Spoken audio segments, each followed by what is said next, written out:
Hello everyone, खमाखणी and welcome to the world of story. फिर से मैं आप लोगों के सामने एक और रियल सुपर नेचुरल एक्सपीरियंस लेकर उत्तर प्रदेश के एक ऐसे इस्लामिक इंस्टीट्यूट की सच्ची घटना जहां के कानून इतने सख्त थे कि परिंदा भी पर नहीं मार सकता था। आयत को लगा था कि वो यहां पर सिर्फ दीनी तालीम यानी रिलीजियस एजुकेशन सीखने आई है, पर उसे क्या पता था कि वहां के सुनसान कॉरिडोर्स में कोई और भी था जो उनके इन रूल्स के ब्रेक होने का इंतजार कर रहा था।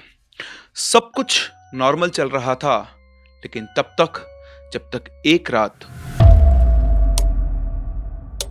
उसकी रूममेट रूमी ने एक गलती करके उसे जगा दिया जो सालों से शायद वहां इंतजार कर रहा था। आज की कहानी अलीगढ़ के उस हॉस्टल की है जहां इबादत के बीच में मौत का साया छुपा हुआ था। हमारी आज की कहानी हमारे साथ आयत ने शेयर की है और ये इंसिडेंट उनकी क्लासमेट रूमी के साथ हुआ था। और यहाँ पे जो कुछ भी हुआ वो सब कुछ आयत की आंखों के सामने हुआ। कहानी में आगे बढ़े उससे पहले अगर आप पास कोई रियल सुपरनेचुरल एक्सपीरियंस है या फिर कोई इंटरेस्टिंग स्टोरी है तो आप हमारे साथ हमारी इन दी गई आईडीज पर शेयर कर सकते हैं। और जैसा कि मैं आपको हर वीडियो बता रहा हूं कि जो भी लोग हमसे कहानी शेयर कर रहे हैं, अपने एक्सपीरियंसेस शेयर कर रहे हैं, हम उनको एज ए रिवॉर्ड 500 रुपीज देते हैं अगर उनकी स्टोरी हमारे चैनल पे फीचर होती है। और जैसे ये स्टोरी फीचर हुई है तो इसके लिए आप प्रूफ देख सकते हैं। आपके सामने स्क्रीन पर हमने पेमेंट का स्क्रीनशॉट ऐड कर दिया है। चलिए बढ़ते हैं कहानी में आगे। आयत जो है वो उत्तर प्रदेश के बरेली डिस्ट्रिक्ट यानी बरेली सिटी से बिलोंग करती हैं, लेकिन वो रहती अलीगढ़ में थी अपनी नानी के यहाँ, जहां कुछ टाइम रहने के बाद उनके नाना ने आयत को एक रिलीजियस इंस्टीट्यूट में डलवा दिया था और उसी इंस्टीट्यूट के हॉस्टल में वो रहा करती थी, जहां पर proper rules and regulations follow करने पड़ते थे। ये एक स्ट्रिक्ट इस्लामिक स्कूल था। आयत की उम्र 16 साल की थी, पर उन्हें ना नमाज पढ़ना आता था और ना ही कोई उन्हें अपने रिलीजन के बारे में नॉलेज थी। घर वालों ने बहुत कोशिश की उसे सिखाने की, पर कुछ भी ना हो पाया। और इसीलिए उनके पास जो आखिरी ऑप्शन था वो यही था कि जब ये हॉस्टल में अपनी हम उम्र की बच्चियों के साथ रहेगी तो धीरे धीरे अपने आप सब सीख जाएगी। और यही सोचकर आयत का वहां पर एडमिशन करवा दिया गया था। ये इंस्टीट्यूट जो था वो एकदम सेक्लूडेड एरिया में था, जहां पर सारी फैसिलिटीज थी। ऑल गर्ल्स इंस्टीट्यूट था और हर तरफ से सेफ था। आयत को शुरुआत के 1-2 महीने तो बहुत बेकार लगे। हर बार जब भी उससे मिलने उसके मामू मामी उसके नाना ने जाया करते तो वो घर जाने का रोना रोती रहती थी। लेकिन धीरे धीरे वो उस जगह पर एडजस्ट होने लगी। धीरे धीरे उसके फ्रेंड्स बन गए और जैसा उसके नाना नानी ने सोचा था, आयत सच में ही उन स्ट्रिक्ट रूल्स के लिए ही सही पर चीजों को फॉलो करने लगी थी। उसके रूम में 3 लड़कियां थी, आयत, रूमी और निखत। जिसमें निखत जो थी वो आयत की बहुत ही क्लोज फ्रेंड थी, मतलब क्लोज फ्रेंड बन गई थी।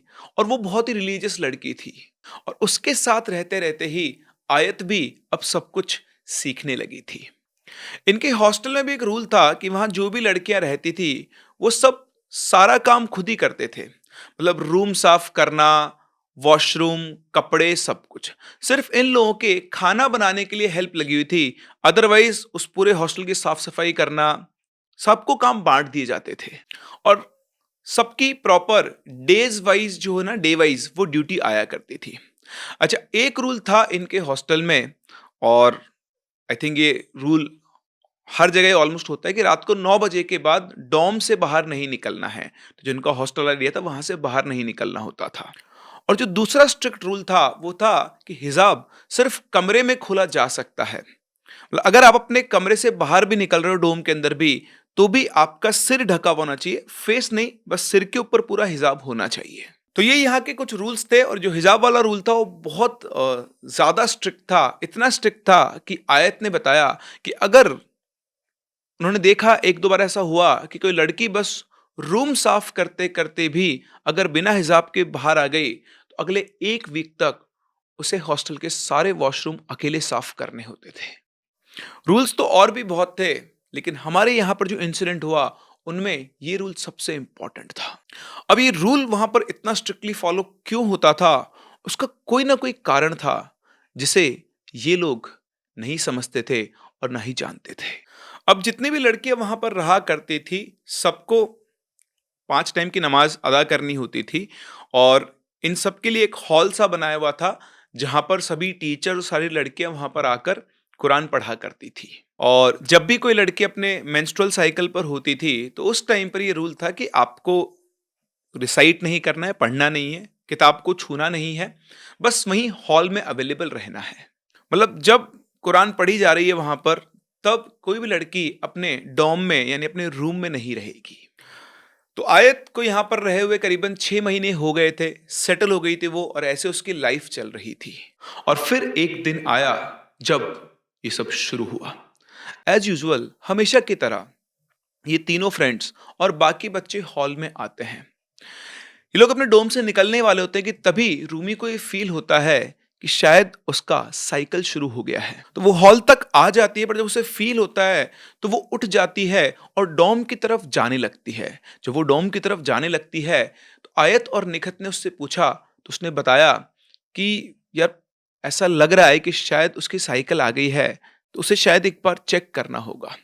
उसे जाते हुए उसकी एक टीचर ने भी देखा और उन्होंने पूछा, तो उनको भी उसने सेम वही बात बताई। अब क्योंकि उसे प्रिकॉशंस लेने थे, थोड़ा मैनेज करना चीज़ों को, तो वो टीचर भी उसे रोक नहीं पाई, सिर्फ उन्होंने उसे यही कहा कि फटाफट से आ जाओ। बाकी सारे बच्चे वहाँ पर तब तक इकट्ठा हो गए और इकट्ठा होने के बाद वहाँ पर कुरान का पढ़ना शुरू हो गया। किसी का भी ध्यान रूमी पर नहीं गया कि वो कहाँ है। सब कुछ खत्म होने के बाद रूमी आकर हॉल में खड़ी हो जाती है। सारे बच्चे वहीं बैठे थे और सारे टीचर्स भी।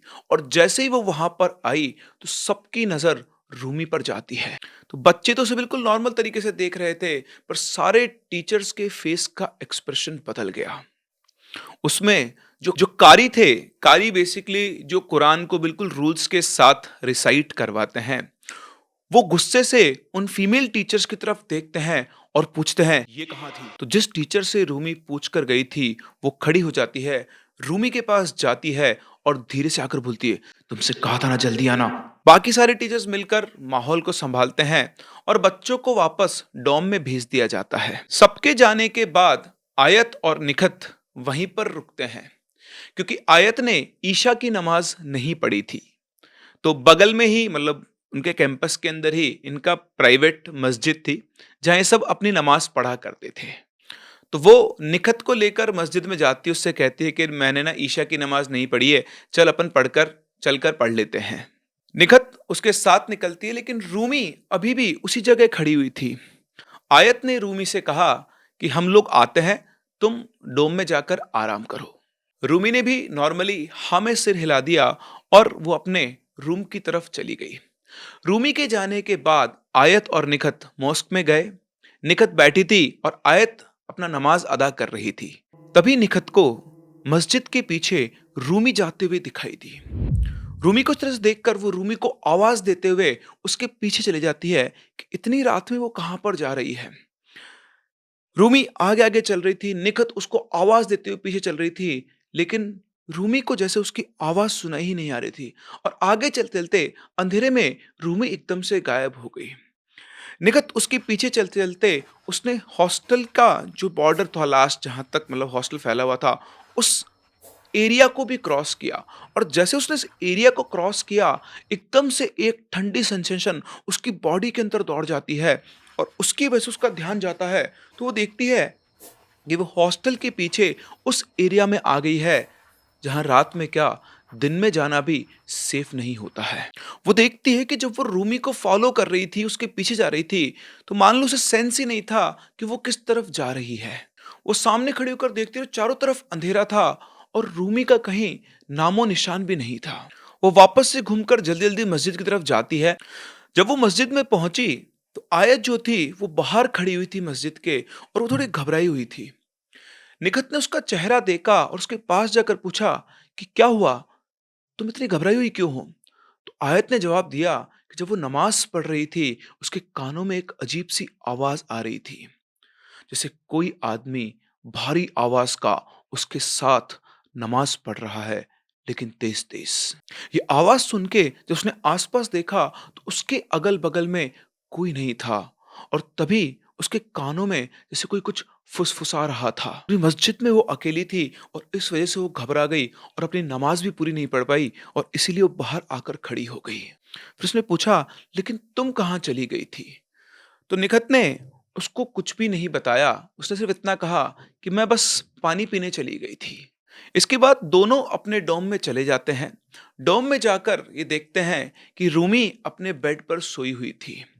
तो आयत तो जाकर अपने बिस्तर पर सो जाती है, लेकिन निखत के दिमाग में चल रहा था कि जब रूमी यहाँ है तो उसने वहां मस्जिद के पीछे जाते हुए किसको देखा था। ये सोचते सोचते उसकी नजर फिर से रूमी पर जाती है और जैसे उसकी नजर रूमी पर जाती है, आप ये मान लो निखत की जान निकलने वाली होती है। उसने देखा कि रूमी उसको घूर रही है, बिना पलके झपकाए, एक अलग एक्सप्रेशन के साथ। ये देखते ही निखत फटाफट से अपने बिस्तर पर लेटती है और आयतल कुर्सी पढ़ना शुरू कर देती है और उसके बाद वो दोबारा उठकर रूमी की तरफ नहीं देखती है। जैसा कि आयत ने बताया कि निखत जो थी वो बहुत ज्यादा रिलीजियस थी, उसको थोड़ा स्पिरिचुअल काइंड की भी वो थी। तो ये हरकत देखकर उसे शक हो गया था कि रूमी के साथ कुछ ना कुछ तो गलत है। पर वो ये जानती थी कि अगर उसने किसी को बताया भी तो कोई उसकी बात मानेगा नहीं और थोड़ा उसको ये भी डर था कि अगर उसने किसी को बताया तो कहीं उसके ऊपर कुछ नेगेटिव इसका इम्पैक्ट ना आ जाए। अगली सुबह वही सेम रूटीन सब लोग फॉलो कर रहे थे और रूमी जो थी वो अपनी प्रॉब्लम की वजह से अपने बेड पर ही लेटी हुई थी। आयत पहले ही रूम से बाहर जा चुकी थी और सब अपना इकट्ठा होके फर्ज की नमाज के लिए सारे के सारे बच्चे हॉल में इकट्ठा हो गए थे। सब इकट्ठा होते हैं, नमाज शुरू होती है और तभी उस हॉल में जितनी भी लड़कियां थी सबको एक आवाज आती है। एक आवाज जैसे दूर कहीं कोई कुरान पढ़ रहा हो और वो भी कोई आदमी। उसकी आवाज पूरे हॉल में गूंज रही थी और सारे बच्चे और सारे टीचर्स का ध्यान उस आवाज की तरफ ही था। टीचर्स के चेहरे के एक्सप्रेशन बदल चुके थे और सबके चेहरों पर डर साफ साफ झलक रहा था कि ये आवाज कहां से आ रही है। इसके बाद सभी टीचर्स ने कहा कि सब अपने अपने डोम में जाकर क्लास के लिए रेडी हो और इतना कहने के बाद सभी बच्चे उठकर अपने अपने डोम की तरफ जाने लगते हैं। सब जा रहे होते हैं तभी आयत की नजर हॉल के एक कोने में पड़ती है जहां उसे रूमी खड़ी हुई दिखाई देती है। वो देखती है कि रूमी ने नीचे से लेकर ऊपर तक पूरा सफेद लिबास पहना हुआ है। ना सिर्फ उसका लिबास सफेद था, उसका चेहरा भी बिल्कुल अजीब तरीके से सफेद हो रखा था और उसके चेहरे पर एक बहुत बड़ा सा निशान था जैसे चोट का निशान होता है। उसे देखकर वो फटाफट से निखत को बुलाती है और उसे दिखाती है कि देखो रूमी वहां पर कैसे खड़ी हुई है और उसके चेहरे के ऊपर चोट लगी हुई है, चलो उसके पास चलकर देखते हैं। उसको देखकर निखत आयत को रोक देती है और बोलती है, उस पर ध्यान मत दो, डोम में चलो। उसकी बात सुनकर आयत को समझ में नहीं आता कि निखत ऐसा क्यों बोल रही है। वो निखत से बात करके वापस जब रूमी को देखने के लिए घूमती है तो वहां पर कोई नहीं था। आयत को बड़ा अजीब लगा। उसने फिर से निखत की तरफ देखा और इस बार निखत की आंखों में देखकर वो समझ चुकी थी कि कुछ तो अजीब है। वो दोनों एक दूसरे का हाथ पकड़कर डोम में आते हैं और अंदर जाकर देखते हैं तो दोनों के पैरों तले जमीन खिसक जाती है।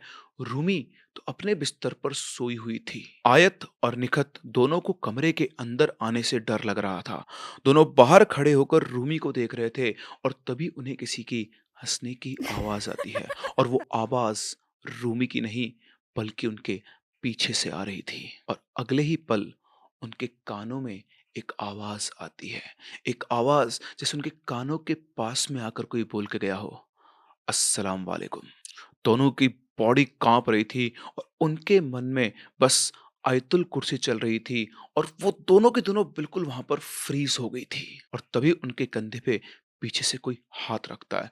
जैसे ही हाथ उनके कंधे पर आता है दोनों एकदम से चीख उठती है और घूमती पीछे और घूमकर पीछे देखती है तो उनके बगल के डोम की लड़की वहीं पर खड़ी थी और उन दोनों के चीखने की वजह से वो भी चीख पड़ती है और चीखते पूछती है, क्या हुआ तुम दोनों को? इतना होते ही निखत और आयत दोनों एक दूसरे का चेहरा देखती है और फिर कुछ नहीं ऐसे कह के वो इस बात को टाल देती है।